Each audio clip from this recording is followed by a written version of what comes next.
Hi, welcome everybody. We're on lesson 260 today with the workbook A Course in Miracles. Thank you for being here. It's such a wonderful course. We're in our last lesson of segment 4, which is in part 2 of this workbook. We are finishing off our chapter with What is Sin? The link is under this video so you can read through that. Then on the morning you want to be spending time with this lesson again in the evening, and then throughout the day you want to keep reminding yourself of the statement, let me remember God created me. That's our statement today. Let me remember God created me. Okay, here we go with our lesson. Father, I did not make myself, although in my insanity I thought I did. Yet as your thought I have not left my source, remaining part of who created me. Your daughter or son, my Father, calls on you today. Let me remember you created me. Let me remember my identity, and let my sinlessness arise again before Christ's vision, through which I would look upon my brothers and sisters and myself today. Now is our source remembered, and therein we find our true identity at last. Holy indeed are we, because our source can know no sin, and we who are his sons and daughters are like each other and are like to him. So that's the lesson. Let me remember God created me. So in letting ourselves remember that God created us, we mean to go to that place that is holy, These are the words that describe it. Holy, spiritual, that non-seeing, that omnipresence that filters through everything in this world. We are a part of it, and that is who we really are. We're a part of it. We're a part of the oneness. We're not some separate body, and we don't need to cause this friction between others because we're just fighting with ourselves when we do that. We think we're fighting with a separate person, but it's not true. When you go to the heart of it, when you start treating that person better things start coming into your life. It just unfolds that way. The more you get into struggling and suffering, the more of that comes into your life, and it's to help transform you back to love. Because the more pain you feel, it's almost like it's a warning saying to you, you've lost your path, you're off your path, come back to who you really are. Because when you come back, when you sit in the silence, that's when it unfolds. The wisdom comes forth. We want to get out of the mind and we want to connect with the heart for our guidance every day, not the mind.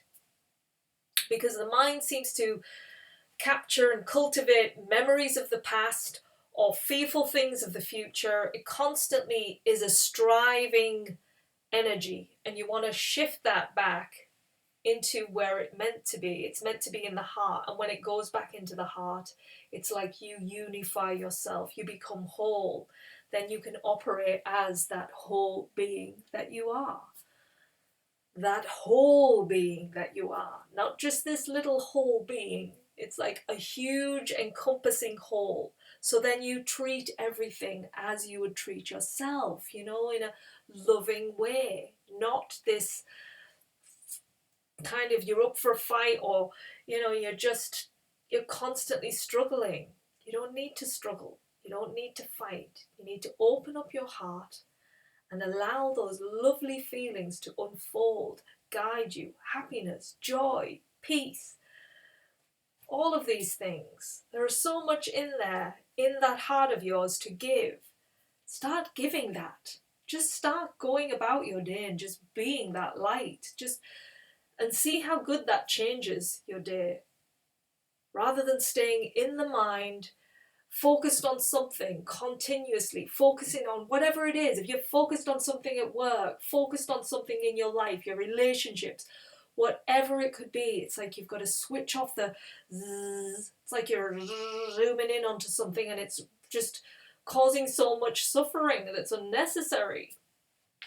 Whereas when you focus on the light, when you go into the calmness, when you realize who you are, you let the wisdom of you come back to the the true place, and you see the world suddenly as it is in this very moment, not with all of the shadows of the past or the shadows of a future you think is coming. You're present, your eyes are open, you're here now. The people around you are just as they are now, not the memories of the past you have of them or the future you think that's going to happen, because a lot of the times the past is utilized to create the future.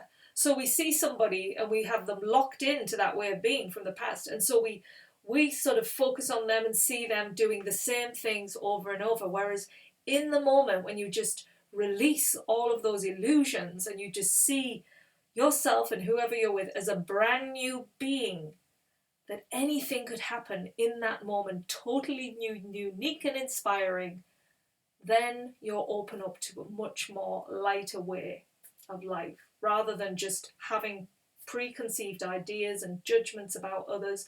These are the things that hold us back in life. So let them go, let your life flow, and let yourself evolve into this creative omnipresence energy, because that's where you belong. That's who you are. That's who you'll always be, and you'll be flowing there, but it's whether you're awake to it so you can experience the light, or whether you're closed off to it and in a little single ball suffering. So release that today. Remember, you are as God created you. Okay, enjoy our lesson. Bye for now.